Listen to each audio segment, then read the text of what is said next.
अस्वीकरण या कहानी केवल वयस्क और उससे अधिक आयु वर्ग के दर्शकों के लिए है। टीवी का ऐसा नशा, सासू माँ हुई पागल। आजकल वर्मा जी की पत्नी देवकी जी केबल पर रियलिटी शोज देख देख कर बहुत कुछ सीख रही हैं। जैसे आज तो वो सुबह सुबह बेसुरे आलाप ले रही हैं। सारे गामा माँ जी, सारे गामा पा धा नी सा होता है।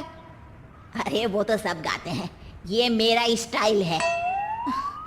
आवाज तो कम कर लीजिए माँ जी, पर्दे फट जाएंगे कान के। ये कहो कि पर्दों में आग लग जाएगी।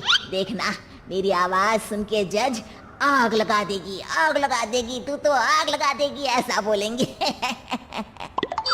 सरिता वहां से परेशान होकर चली जाती है और सास रियाज जारी रखती है। सारे गाओ, सारे नाचो। तभी बाबूजी दुकान से लौटते हैं। अरे देवकी, क्यों तानसेन बनी हुई है? कान से खून निकालोगी क्या? अरे क्या हुआ, रियाज तो करने दो मुझे। इसको रियाज बोलते हैं? ऐसा लग रहा है जैसे घोड़े ही हिला रहा है। घोड़े पे बैठ के ही बम्बई जाऊंगी मैं तो, जब जज साहब कहेंगे कि देवकी तुम मुंबई आ रही हो। जज साहब, वो अदालत वाले? अरे नहीं नहीं, बड़े लोग हैं, आप नहीं जानते हैं। ओ मैं तो छोड़ चली अपना ये देश, बम्बई मुझे प्यारा लगे। गाना गाती हुई देवकी चली जाती है और बाबूजी अपनी सरफिरी पत्नी के इस संगीत प्रेम की चर्चा करने बहू के पास चले जाते हैं। अरे सरिता बेटा, सुनो तो, ये तेरी सास को क्या हुआ है बेटा? सुबह तो अच्छा भला छोड़कर गया था इसे। सिंगर बनेगी अब वो। सिंगिंग रियलिटी शो में जाने की सुबह से तैयारियां चल रही हैं इनकी। हाँ, अब तो कोयल के सुर मेंढक छेड़ेगा। हे भगवान, सद्बुद्धि दो इसे। इधर बाबूजी भगवान को कहते हैं और उधर राधा रानी प्रकट हो जाती है, देवकी की मोहल्ले की सबसे पक्की दोस्त। क्यों री देवकी, काहे इतना गला फाड़ रही है?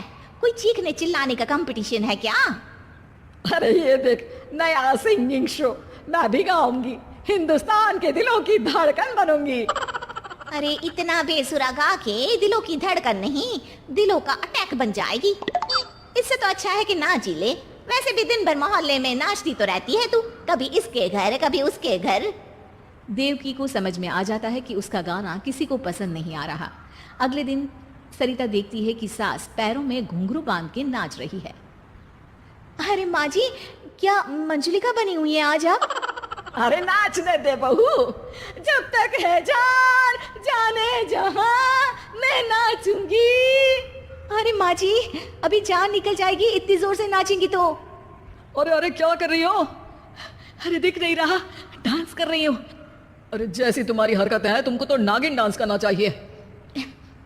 वो भी करूंगी, भांगड़ा भी करूंगी। देखना, जज मुझे देख के स्टैंडिंग ओवेशन देंगे। हाँ, स्टैंडिंग ओवेशन तो देंगे ही, ताकि खड़े होकर वहां से भाग सके तुम्हारा डांस देखकर। अरे कुछ ढंग की चीज करो, ये रोज क्या नया शुरू कर देती हो? सास को लगता है कि उसका डांस का सीन भी बिगड़ गया। अब वो टीवी देख के कोई और कलाकारी ढूंढने लगती है। तभी उसे टीवी पर खतरों के खतरनाक खिलाड़ी शो दिखता है, जिसमें लोग अलग अलग स्टंट करते हैं। बस देवकी को नया काम मिल जाता है। अगले दिन सुबह देवकी डंबल लेकर कसरत करने लगती है। माँ जी, ये क्या कर रहे हैं आप? अरे खाली जैसे बनकर खलबली मचा दूंगी। कल मैंने खतरों के खतरनाक खिलाड़ी देखा और सोच लिया कि मुझे वही जाना है। हाँ बस। तभी वहां बाबूजी भी आ जाते हैं। अरे इतना भारी डंबल, अरे गिर मत जाना कहीं लेकर। अरे चुप करो, तुमसे कुछ नहीं होता इसका मतलब ऐसा नहीं कि मुझसे भी कुछ नहीं होगा। मैं तो खतरों के खतरनाक खिलाड़ी में जाने वाली हूँ। हाँ, मैं तो इस शो में तभी गया था जब तुमसे शादी हुई थी। तुमसे शादी करना भी खतरों के खतरनाक खिलाड़ी में जाने से कम थोड़ी ना। अब चुप भी रहिए। अरे बहू, वो भारी वाला डंबल उठा कर ला तो। अरे नाना माँ जी, आप संभाल नहीं पाओगी। अरे मैंने टीवी में देखा था, एक आदमी कार उठा लेता है, इतना तो मैं उठा ही सकती हूँ ना।